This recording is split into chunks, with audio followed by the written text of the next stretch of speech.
What's up, guys? It's Leota, and I'm making a video today on my loves and hates of esports, specifically working in esports. So if you're interested to know what this field is even like, this is the video for you. So I'm going to start with the loves of esports. First off, and the most obvious thing I think anyone will think of when it comes to working in esports is that competitive desire. Like, if you played sports, I played water polo, soccer, baseball, basketball a little bit, football briefly. Like, there's like a wide variety of stuff that like I've done, along with the fact that if as a kid going to school, if you had gym classes, some of those like scrim games and whatever that you would have for your gym class got pretty competitive. And naturally, that is a certain aspect that people really are drawn to.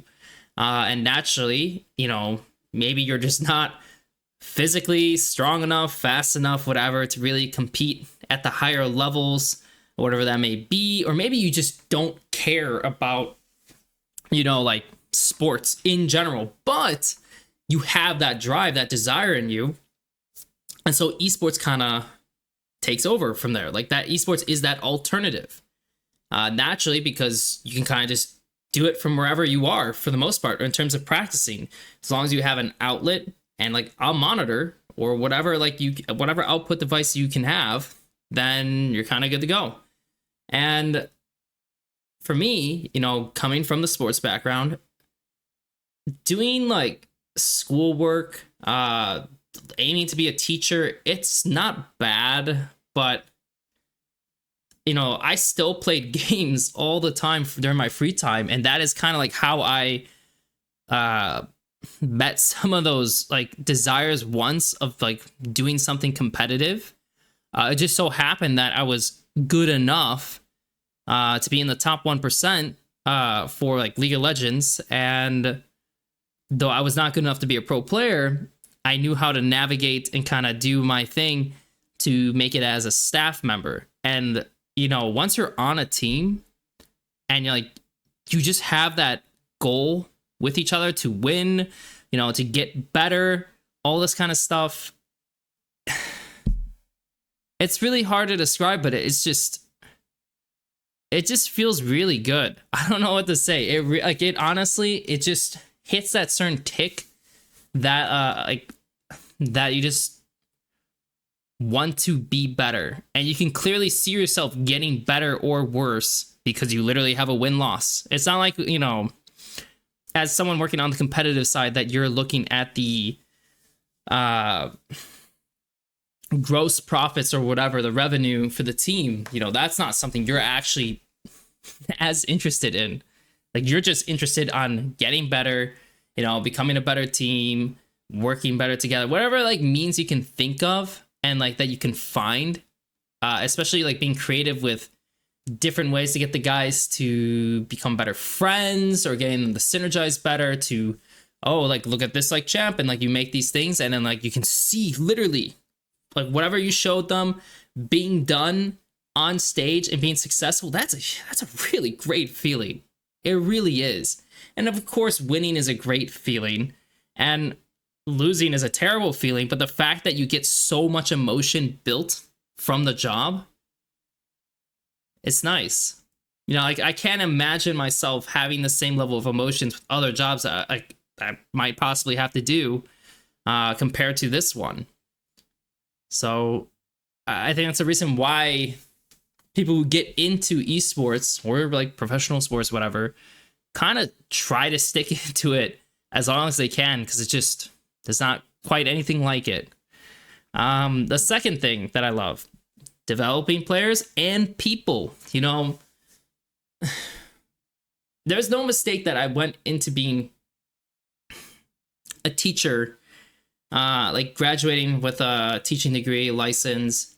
And even though I didn't really necessarily push that far into that kind of career, I did enjoy helping students like figure out problems, learn. I liked interacting with the students and kind of, trying to rub off good qualities and trying to help them kind of just be the person they want to be, they always wanted to be. And that can be done in esports naturally, and that can be done with, athletes overall. You can develop them as an individual, as a player, make their game better, which is, like, of course, like showing them how to get better, like what aspects of the game they can get better, whether it's like laning phase, contributing more in fights, just kind of showcasing like what they need to do, and then seeing that outcome appear through their hard work. And like, that is just awesome. Like, it's like I said, it's the same feeling when working with students. I'm sure it's the same feeling if you're teaching like alto saxophone or something like that, right? And you're working with the kid for years, and you see how the kid's just getting better and better, able to do harder like compositions and stuff like that. I'm sure that's a really great feeling. And the same could be said with working with players. But again, I feel like the human aspect is what is probably my favorite part, because I'll be honest, a lot of these players don't know what the hell they're doing. Like IRL, like they don't know how to cook, they don't know how to behave responsibly, they don't know how to build the right habits to be just like a functioning human being and like a strong athlete. So being able to instill these kinds of values and like just techniques, just advice in general that isn't just game related, also feels pretty good. It's almost like being a mentor in some ways. And yeah, I have to say I think most people will feel pretty happy about being able to help someone like develop as a human being. So this puts you right in the middle of that, which is amazing. Again, that's not something that's naturally going to happen with all jobs. So the fact that you can do this, sweet. Finding a family. This one will highly depend on the team you end up being on and how that culture, is created. But I can say for sure, like when I was on FlyQuest, and I would say not the last year was fine, but I didn't feel it nearly as much. I felt like the last year of FlyQuest really, it kind of collapsed more on like what I like loved about the first 3 years. Like there was less camaraderie. There was less just care for all individuals on the team. There was a little bit more. I'll get more into it in the hate, like the things I hate. But basically, I didn't enjoy it as much in the fourth year. But in this, I know for sure in the second and third year, when everyone is like has your back, whether like whatever's happening in IRL, like you lose a family member. Like I know I lost like my brother, and I lost like my dog of like that I've had him for like over 14 years. And they would send like this really nice card, everyone like wishing their condolences and stuff like that, and like all these flowers. And it just like, a feeling that people genuinely care and look out for each other, and they'll reach out to each other when things are going like poorly, or like you just want to talk to them. That was really, really nice. I think it's not the most common to have a work environment like that, and naturally it kind of is created, again, depending on the team, but naturally that does happen because you're on it's like basically a sports team, so you're always practicing with them, you have to talk to them all the time, you're giving advice, you're working out problems together. And yes, this can, this whole meme of we're a family, right, as like a business. And the reason why it's obviously like typically like that is because a lot of these like business really don't give a shit. But the idea of like coworkers getting close to each other and then actually looking out for each other, yeah, like I said, that is something that happens a lot with teams because of how you're working with the players and such. And it really is just, I don't know, it really is just a really, really nice feeling overall. Some players really don't give a shit about that kind of culture. I'll be honest, they just want to go in, do their thing, and be done. And that's fine. But the teams that do, it's amazing.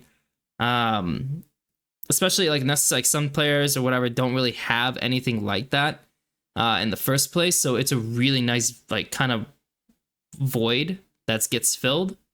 And yeah, like I said, this is just something I absolutely love about esports and being on like working with esports teams. Again, assuming it goes that way. And of course, it's video games. Like I don't know what to say. It's video games. Like I think the idea of working in the video game industry is amazing. Like you're not developing the game or anything. You're literally working on just one game, how to be the best at it, and then just spreading that information around. Love it. I think it's probably one of the most obvious things that people are going to gravitate when it comes towards working in esports. Now, the things I hate is the lack of content and learning resources in the space. When I first started, I worked for a website called Gold Per 10. Gold Per 10 was ran by a guy named Brian Tang, and you could sign up for free and make articles. There's a lot of people at the time when I started that ended up becoming actually more of big names. And there was a lot of articles during that time. I think it was 2015, 2016 or so. There was a lot more like competitive articles on like evaluating players and teams. And that was almost to me like the golden age, at least when it comes to like articles being written. There was a lot of information out there for people to kind of read and just like figure out things and kind of build off. I loved it. Go to today. I feel like the content varies greatly, and there's nothing really that feels too. I just don't feel like anyone's really trying to share information they have, knowledge they have. Like, I'll have guys, you'll have guys like Molecule on Twitter. He's like an analyst. He will post like builds that are like going really well by like maybe a single player that like reaching like high challenge or something like that. You'll see Dobby do like same thing. And there's like another YouTuber that does the same thing.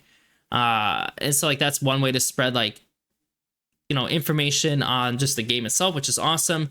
You have some guys like Cadrel who, will go a little bit more, will go more in depth on like how a team plays, or maybe a specific like set of like plays in a game. And that's awesome. Again, that is very analytical, like game oriented focus, which we definitely could use more of, because there's a ton of solo queue information out there. Like people showing their solo queue VODs, talking about the solo queue VODs. Eloise is actually one of my favorite guys recently that I've been watching, because I think his content is just he explains things well. I think he's smart about the game, and overall, I just think his videos are pretty good. Blippo is another one who like explains his stuff pretty well. Same with oh man, what the hell is his name? I can't remember his name. A former Fnatic jungler. I literally cannot remember his name. I don't know why. But like what Cadrel does, that's fine. And then there's like, this is very rare, but like, the guy who I used to work with, Sam Hine, like he posted an analytical piece on data, like being a data analyst. And there's some information out there. There's probably actually a little bit more information on being a data analyst than just a normal analyst overall, because I don't know, like data analysts naturally like sharing more than regular analysts. But for him, he went really in depth on like the app he created and all the stuff he did, which was super good, like really useful. If like you wanted to be a data analyst, I would 100% go straight to this, read this. I would go to some other pages. I think BKR analyst / like works for Panda. She puts a lot of good information too. But that all being said, when it comes to just like, is anyone really talking about what do you do as an analyst? Like, what are my day-to-day things as an analyst? Like, how am I looking to prep and like showing how you prep? Like, how do you take notes? How do you create your presentation? How do you talk about your presentation? You know, there's even just as a coach, like how did I go about, you know, coaching this team? Like how did I go about the first 3 years of my career and like how I shaped things? That's just, I just feel like that's just really missing. I just don't really find that. You'll have like very small pieces there and there on like from interviews or like maybe like just like a tweet or something like that, or maybe it's from a stream even where like maybe Doublelift says something, and so you're getting like these nuggets of information, but you never feel like you're getting like a whole lot of it. And naturally, because esports is so new, you know, it's not like we're sports where we have like 60-year-old coaches who are like creating a book, and it's like, well, here's a book on I forgot what the guy's name is, but the former Duke basketball coach, like having his book, or you know, it's just it just kind of sucks. And naturally, I don't think anyone should write a book right now as a esports coach or individual unless they're from Korea. Just to state this, unless they're from Korea, because some of these guys have been coaching since StarCraft, so they've been coaching for over 2 decades. So that's a whole different story. But you know, the guys in the current fold who are in their 20s, maybe early 30s, a lot of these coaches and analysts just don't post anything. They don't post. Like they'll do, like I said, they'll do some interviews, but they really don't post anything that helps you learn. Like there's a decent amount of information on just posting about some game specifics, but even then, like it's still not in depth enough to really help someone kind of learn on the coaching side, unless you get into coaching, you get onto a team, and you go from there, or you have a coach who happens to be pretty good, and then you learn from him. But generally, for me, like on my side, I think this is one of the biggest issues with esports and why it takes a while to churn out like really good individuals. Also, I think this is also why it can be a little scary to get into esports, because you can't find more obvious information you can in other fields. Feedback isn't often for staff. This is not, I don't know how true this is for everyone, but from my own personal experiences and from seeing some other individuals, generally, I find the feedback given to staff is pretty low.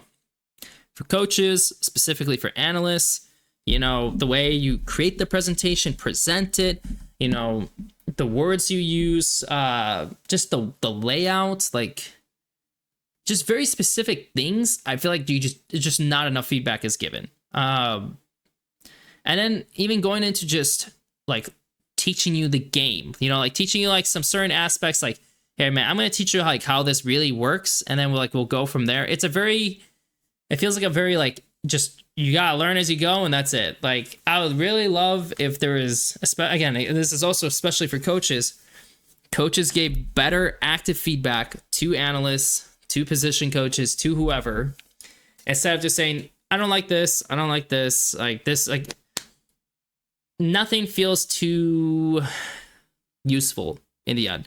And then I also find for coaches, like, you know, telling them, it's like, hey, maybe you shouldn't like say this, like maybe you should approach this situation more like this, you know.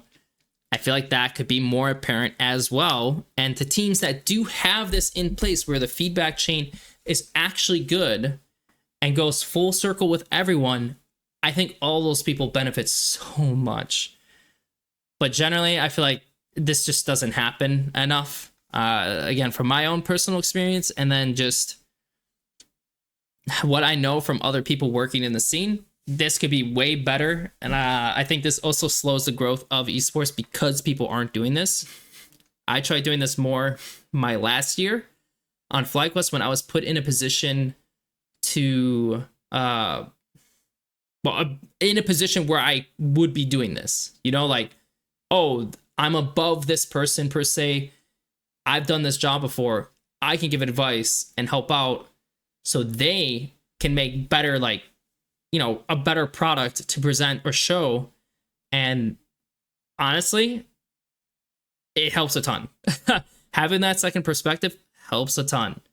So yeah, this is one of my big complaints. Next up, popularity obsessed. and closed-minded. What can I say? The middle one, I think it's the most obvious one. I think naturally there's players who get really popular, or even coaches or whatever. And naturally, if you've been online on Twitter, whatever, there's, as people would say, e-girls. I remember when I had, like, TweetDeck was a thing before, you know, Elon Musk got rid of it and made it pay. You had to pay to get TweetDeck.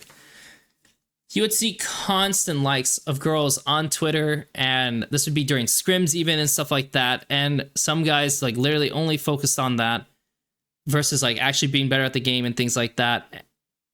And then it gets into their head, especially for, you know, gamers who just aren't used to getting that kind of attention. And of course, this is not just, you know, targeted at gamers, because again, if you know how college sports are, how some of these players can be. I remember watching a documentary on Florida State Gators, and, you know, they won a championship, and they said, like, yeah, it was insane. Like, we were just partying all the time. Like, all these girls were always after us. That definitely is a huge issue, like, both in, it can be a huge issue in esports and can be obviously a huge issue in college. Like, and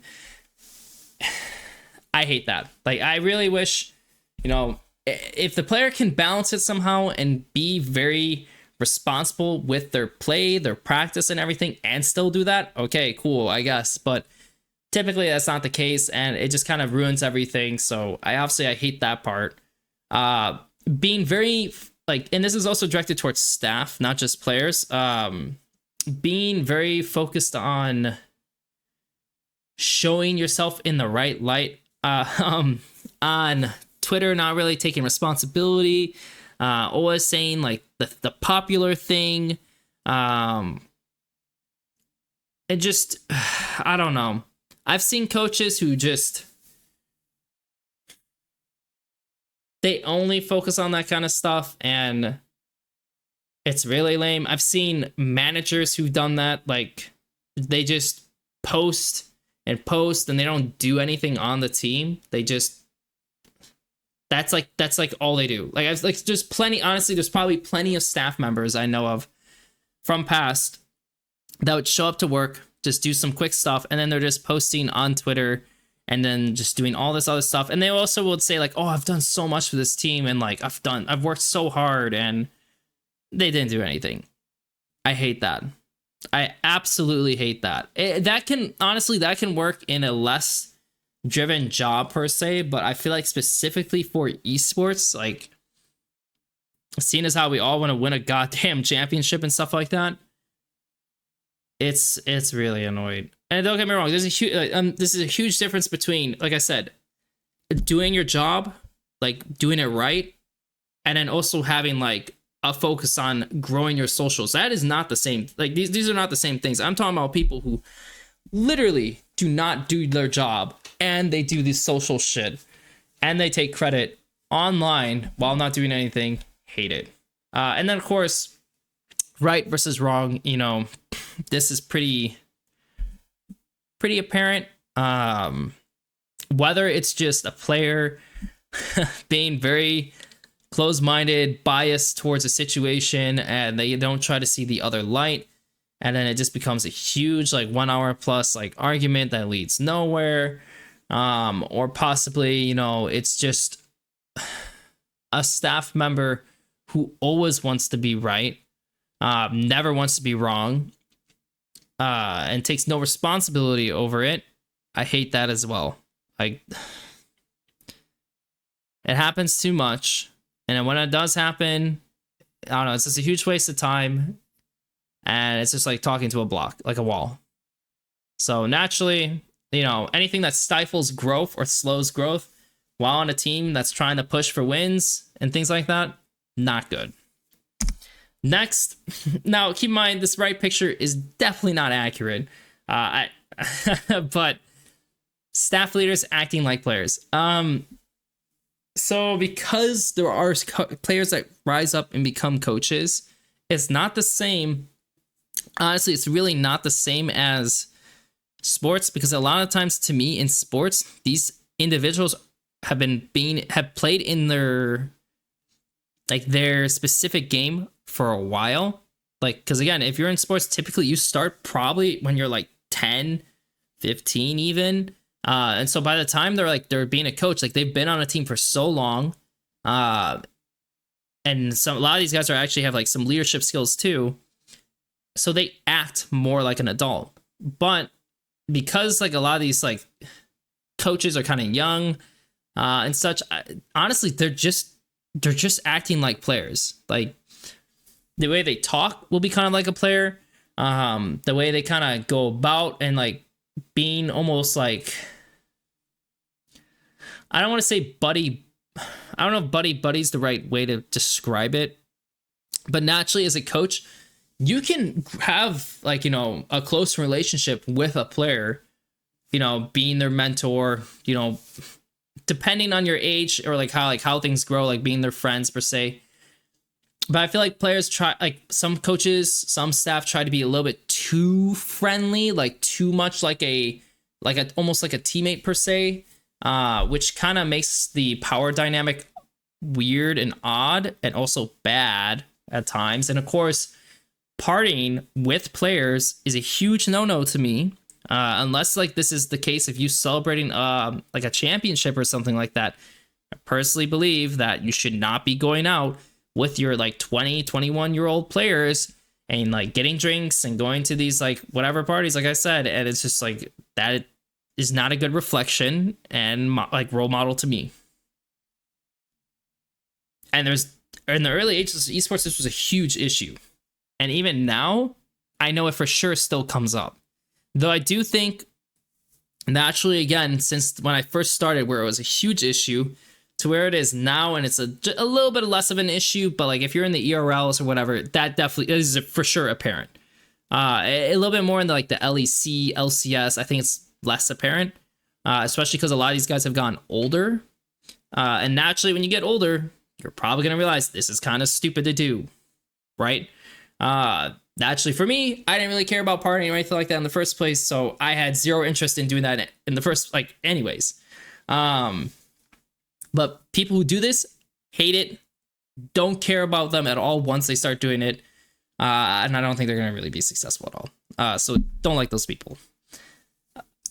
And that's honestly, this is kind of it for me, for at least for working in esports wise. You know, it really stems from, like I said, I think the reason why I do videos is because I find there is a lack of content, learning resources. So whatever I can make hopefully helps people in some sense. You know, feedback. If you're in esports, please do this. If you're looking at esports, just letting you know, it's not gonna be a cakewalk. You're not gonna have someone who's just gonna hold your hand and mentor you really well. That is just not in this industry. Popularity obsessed, closed-mindedness, yeah, you'll run into this. You're gonna find some really egotistical people who always want to be right, and it kind of fucking sucks. So enjoy that. This depends on the level you're in and what people want to do, and also in like collegiate, this is a huge issue. Don't even get me started on collegiate and how terrible this is, because my God, like when I saw collegiate staff directors drinking and going out at bars with these like 19 to 20-year-old college students, Jesus Christ, man.